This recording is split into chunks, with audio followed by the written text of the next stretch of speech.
chief legal officer, you know that your employees, whether they're in the legal department or elsewhere, engineering, design, they have access to AI and tools that are publicly available. They can subscribe to their own, tools out there.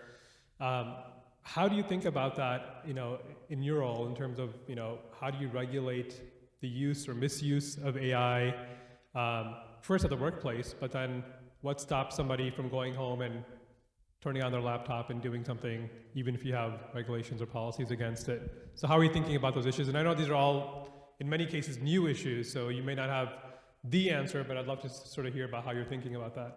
Right. Well, we're just like any other manufacturing company, probably very nascent in our development of policies around AI. We are just starting to think about this. I mean, last week, the biggest concern, and I'm saying last week sort of theoretically, but is trying to get people to stop phishing, accepting phishing emails so that we don't wire millions of dollars out of the company to bad actors, which, is a constant threat to our organization and organizations like us. And so we've been training to death on that little sort of strip of issues related to phishing.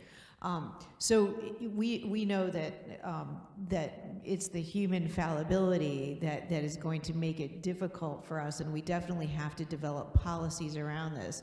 Right now, the running rule at a large company like mine especially, but any really tightly run small company too, would be you need to use the tools we give you. Please don't go find your own tools. We we don't want you to use Gmail to conduct company business. We want you to use the tools we give you and not run off and try to find your own independent tools.